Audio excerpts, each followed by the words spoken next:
Welcome to Life Source Church. Subscribe to our podcast on iTunes or SoundCloud. All right, welcome to the Thursday edition of Money Works here at Life Source Church in Troy Valley, Massachusetts. I'm Dave Langren here with Walt Graham, and we're continuing with the nuts and bolts of stewardship. Now, we're up to Thursday. Sunday, you mentioned a story. Did we hear about it Monday? No. Did we hear about it Tuesday? No. Did we hear about it Wednesday? No. What's the story? You are the man of the hour to ask the question, right?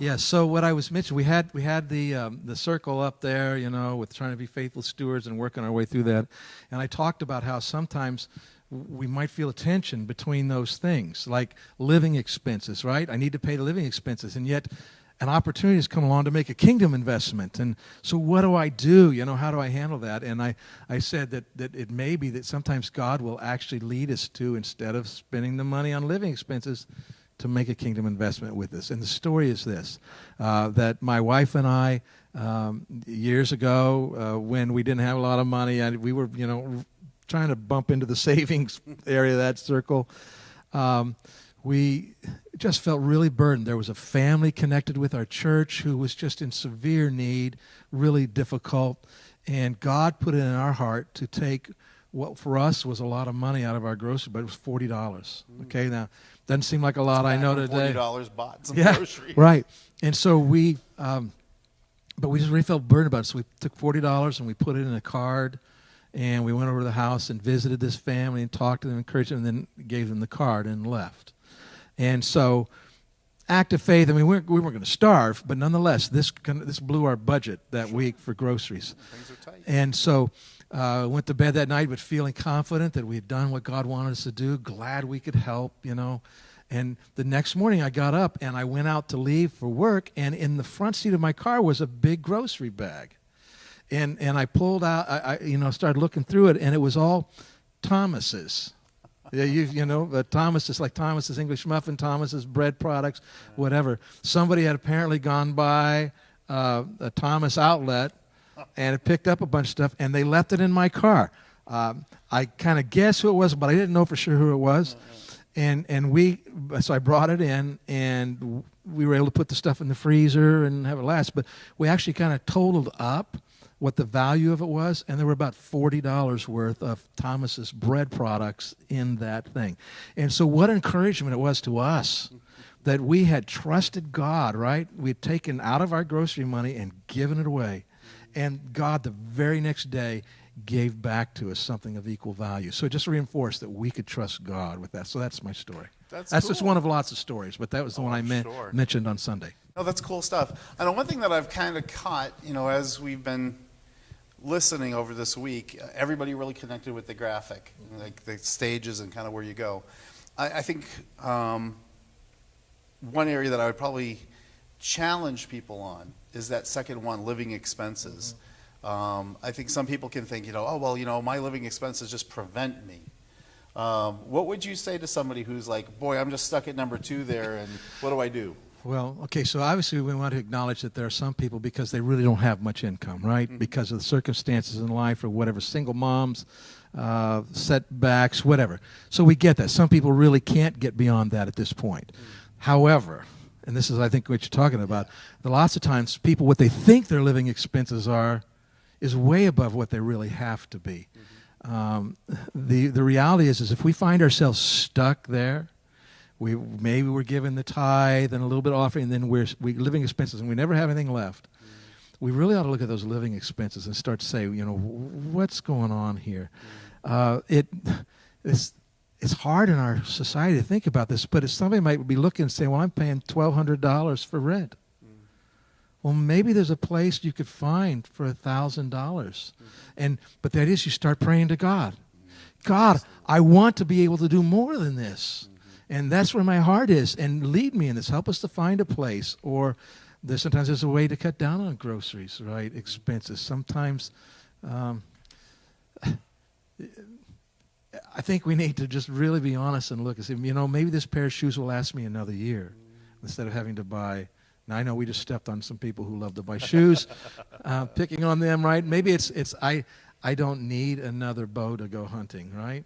I don't need another gun to go hunting or a pole to go fishing. Try to be equal opportunity pick on here. I think one of the big things, right? Cell phones. Sometimes people are spending a fortune on cell phones that they don't have to. They could make different choices. Cable TV. I'm amazed at what gets spent on cable TV, when you can have the basic. You don't have to have the... So I think, yes, if I'm stuck on the living expenses part and I can't get beyond that, I really need to begin evaluating my living expenses and see, are there some things that could change? And the deal is when we start making changes because our heart is with God, wow, he can do great things, exciting things. Yeah, I agree with that. In fact, you said something about God sustaining things, and I know we've experienced that. That's coming up sermons. Oh, it is. But go ahead. All We'll right. talk about that. I don't want to steal your thunder, but just a personal point there, where God, stuff that we had that was old just lasted.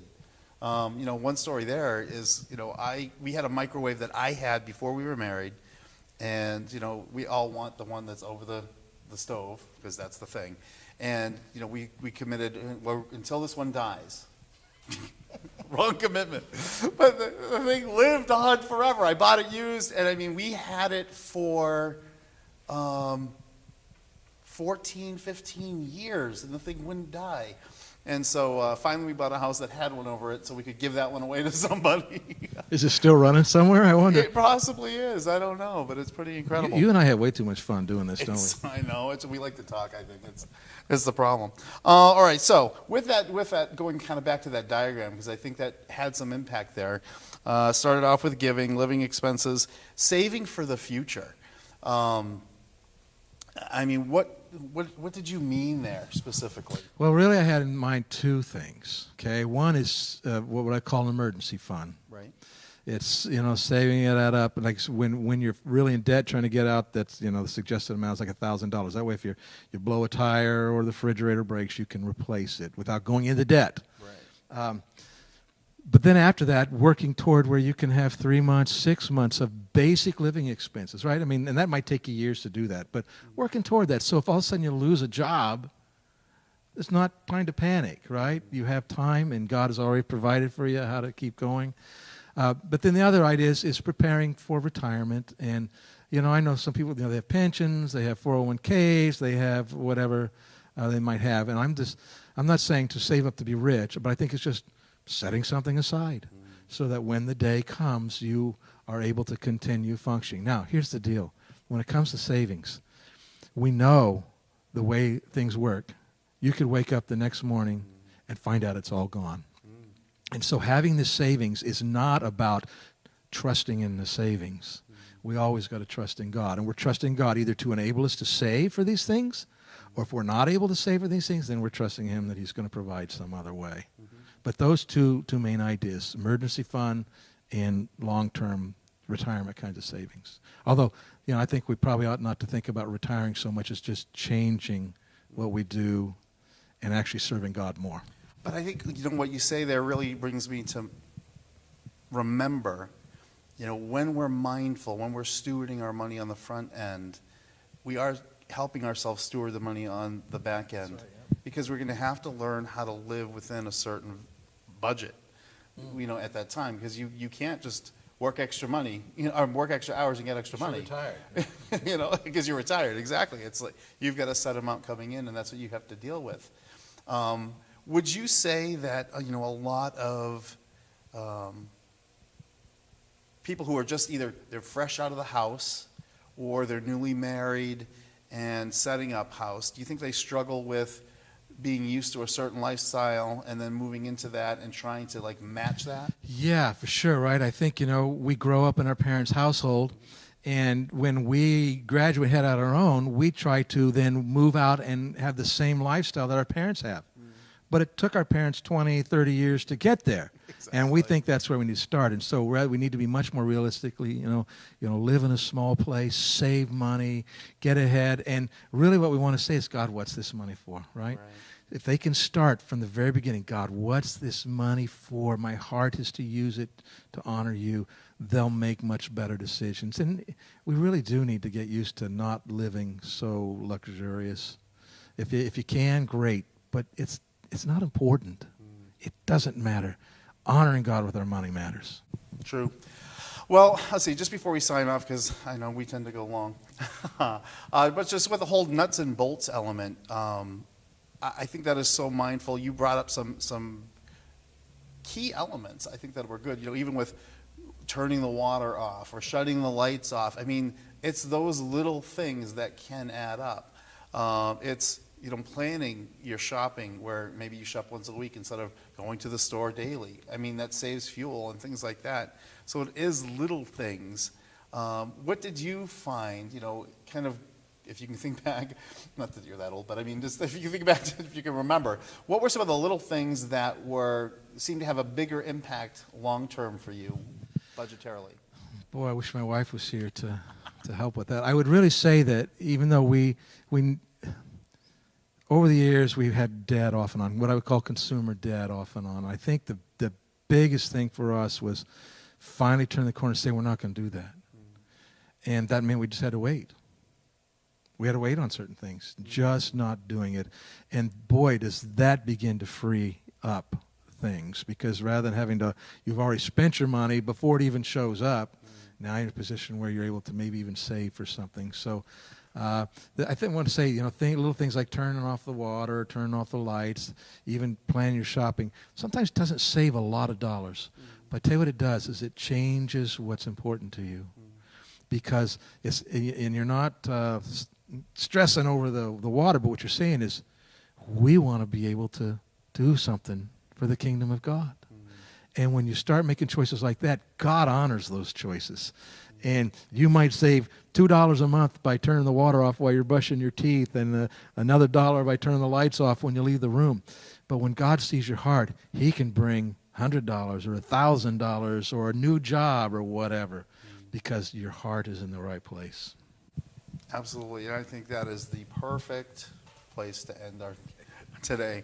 So hopefully these are being helpful for you. I know I appreciate it myself. Just it's something we have to be reminded of, because it's so easy to let our money dictate where we go and how we live. And God cares about that, which sometimes I think we forget so quickly. So make sure you join us tomorrow. We'll have a couple from our church, right, coming to share some insight for... It's a really great testimony that they have, too. Cool. Really good. I'm excited to hear it myself. So we're signing off today. Have a great Thursday, and look forward to talking to you next week.